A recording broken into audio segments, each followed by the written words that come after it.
Students, आज इस video में हम लॉ ऑफ वेबर प्रोपोर्शन को स्टडी करेंगे। लॉ ऑफ वेबर प्रोपोर्शन को रिटर्न्स टू ए फैक्टर भी ये 1 मार्क के क्वेश्चंस बनते हैं students. Law of weber proportion को रिटर्न्स टू ए फैक्टर भी कहते हैं। क्या है लॉ ऑफ वेबर प्रोपोर्शन?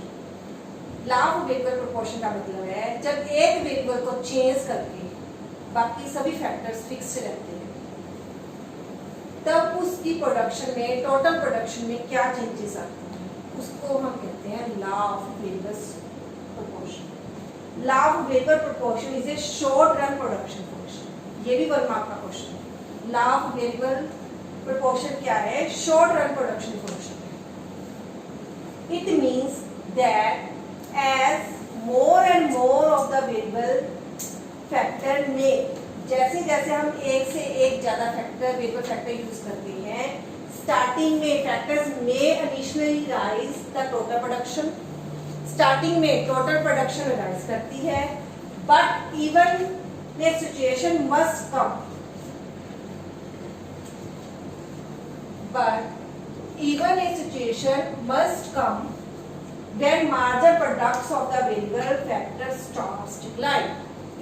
इसका क्या मतलब है कि जैसे हम ज्यादा से ज्यादा यूनिट्स वेरिएबल फैक्टर की बढ़ाते हैं, पहले तो इनिशियली तो टोटल प्रोडक्शन राइज करती है, पर एक सिचुएशन ऐसी आती है जहां पे marginal production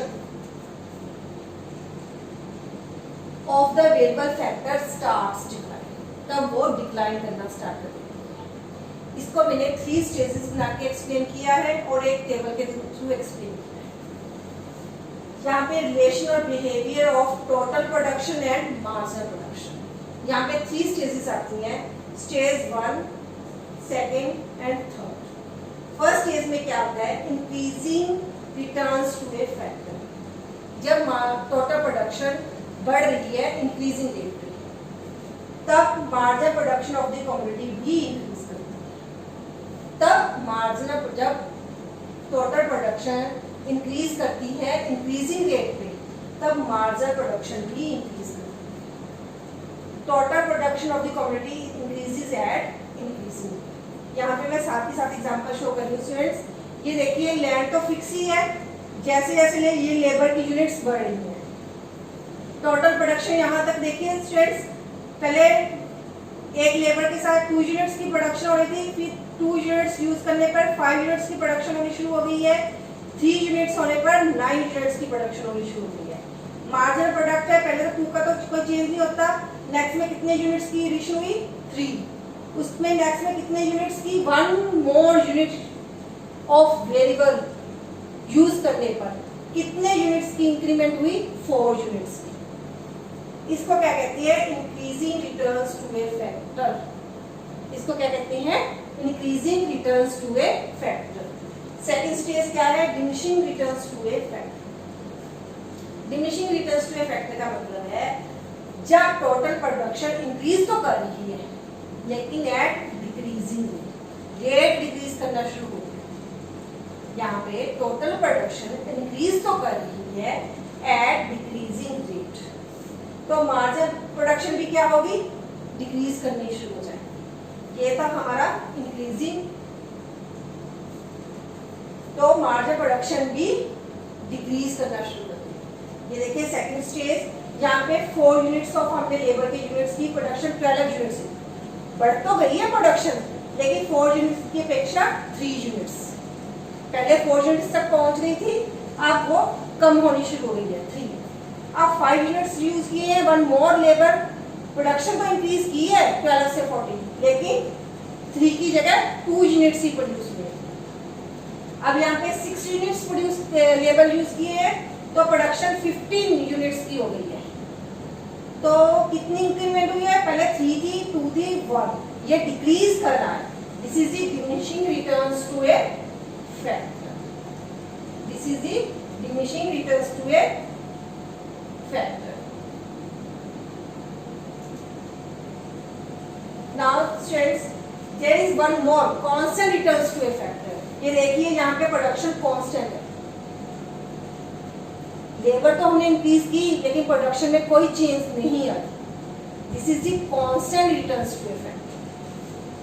now third stage is negative returns to a factor. Negative returns कैसे होते हैं? जब प्रोडक्शन टोटल प्रोडक्शन फॉल्स करनी शुरू हो जाती है। कब करती है? जब हम मशीन को उसकी फुलर कैपेसिटी से ज़्यादा यूज़ करते हैं, उसकी वियर एंड टियर होनी शुरू हो जाती है। वियर एंड टियर मतलब उसमें मशीनरी में खराब होनी शुरू हो जाती है। तब हमारे जो वर्कर्स एडिशनल अप्लाई किए वो वेस्ट करते हैं, वो एफिशिएंसी ऑफ वर्कर्स की वेस्टेज हो जाती है। तब टोटल प्रोडक्शन फॉल्स करना शुरू हो जाती है। फिर जब टोटल प्रोडक्शन फॉल कर देती है तो मार्जिनल प्रोडक्शन नेगेटिव में चली जाती है। जब टोटल प्रोडक्शन फॉल कर जाती है तो मार्जिनल प्रोडक्शन नेगेटिव में चली जाती है। यहाँ पे देखिए स्टूडेंट्स, अब हमने लेबर की यूनिट्स तो बढ़ाई हैं, लेकिन प्रोडक्शन कांस्टेंट होने के बाद टोटल प्रोडक्शन क्या करनी शुरू हो गई है? डिक्लाइन करनी शुरू हो गई है। तो मार्जिनल प्रोडक्शन क्या हो गया? नेगेटिव में चली गई है। इसे हम कहते हैं negative returns to a factor.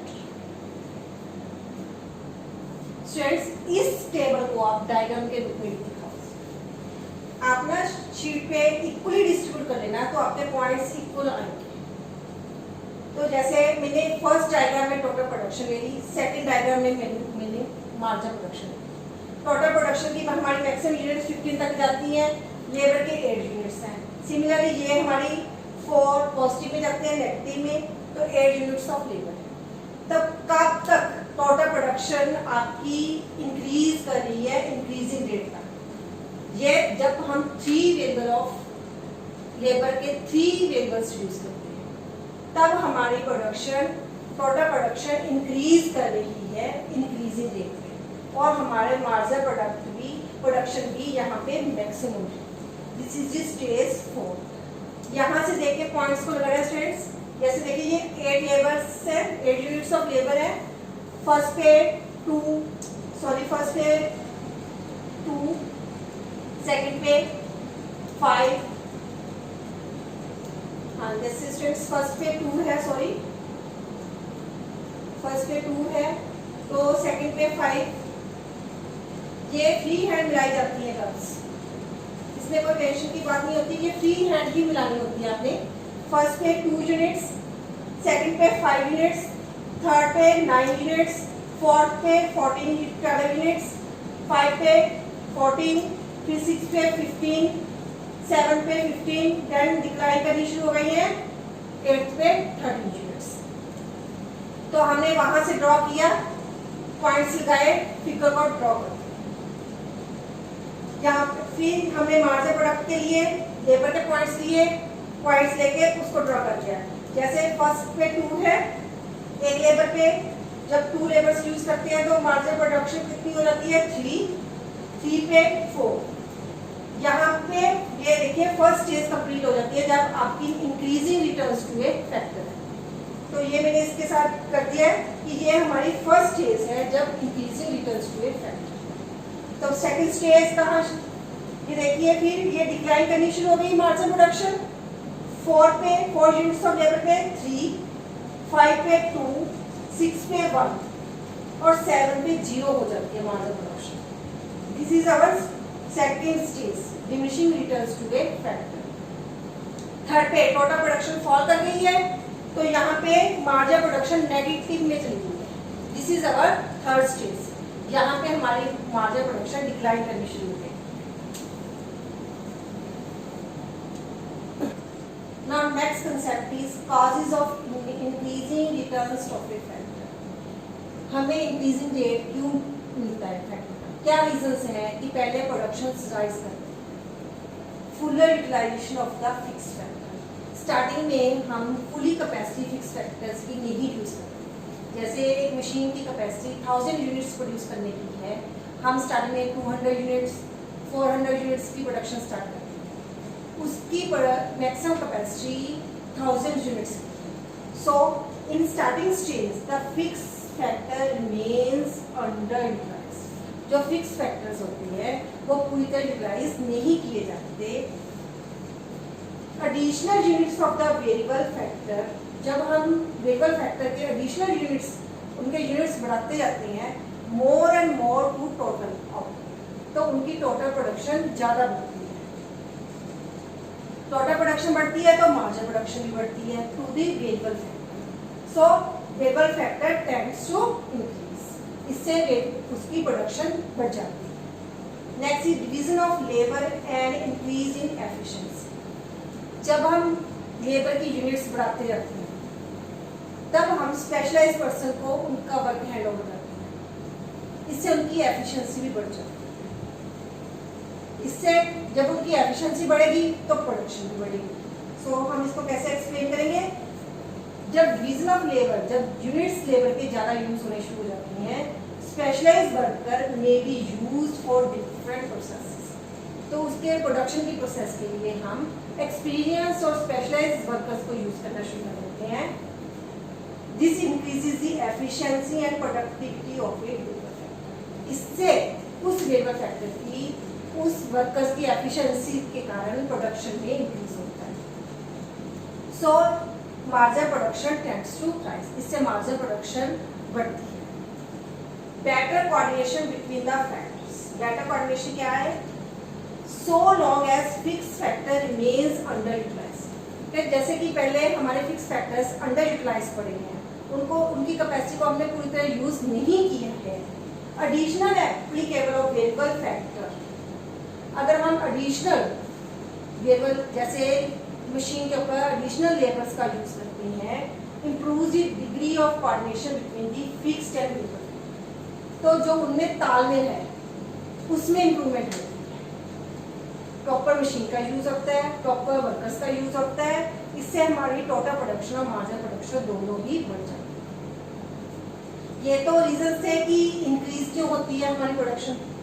Now there are some reasons causes of diminishing returns to a factor. तो प्रोडक्शन फॉल करने के क्या रीजंस हैं? फिक्सिटी ऑफ ए फैक्टर, ये क्या है? As more and more units of variable factors are combined. अगर हम ज़्यादा से ज़्यादा यूनिट्स फिक्स फैक्टर के साथ यूज करना शुरू कर देंगे तो क्या होगा? तो fix factor suffers greater wear and tear. अगर मशीन के ऊपर हम ज़्यादा से ज़्यादा प्रोडक्शन करते जाएंगे तो मशीन क्या होगी? लास्ट में उसकी वियर एंड टियर ज़्यादा होनी शुरू हो जाएगी। उससे क्या होगा? लॉस होगा, एफिशिएंसी का लॉस होगा। जब मशीन खराब रहनी शुरू हो जाएगी तो वर्कर्स की एफिशिएंसी का भी लॉस होगा, इससे प्रोडक्शन में कमी आएगी। इम्परफेक्ट फैक्टर सब्स्टिट्यूट, इसमें है factors of production are imperfect substitute for of each other. जो फैक्टर्स ऑफ प्रोडक्शन है, लैंड और लेबर है, वो लैंड एंड मशीनरी है, वो एक के लिए परफेक्ट सब्स्टिट्यूट नहीं है। मोर and more labour can not be use continuously in place of capital. अगर हम लेबर की यूनिट्स बढ़ाते जाएंगे, हम उनको कंटिन्यूसली कैपिटल के प्लेस पे यूज नहीं कर सकते। ये भी एक रीजन है कि जब diminishing rate of a returns to a factor होना स्टार्ट हो जाता है। Poor coordination between the factors, increasing application of variable disturbs the ideal factor ratio.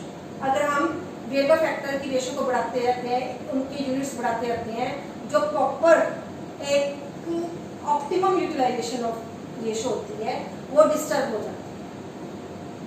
So this results in poor coordination between the fixed factor and variable factor. इससे उन दोनों का तालमेल खराब हो जाता है। Hence diminishing returns to a factor, तो हमारी टोटल प्रोडक्शन में फॉल होना शुरू हो जाता है और मार्जिनल प्रोडक्टिविटी नेगेटिव में जाना स्टार्ट हो जाता है। तो students, now it is clear to you. अगर आपको ये पसंद आए तो अपने फ्रेंड्स के साथ शेयर कीजिए, लाइक कीजिए, बेल आइकन को प्रेस कीजिए।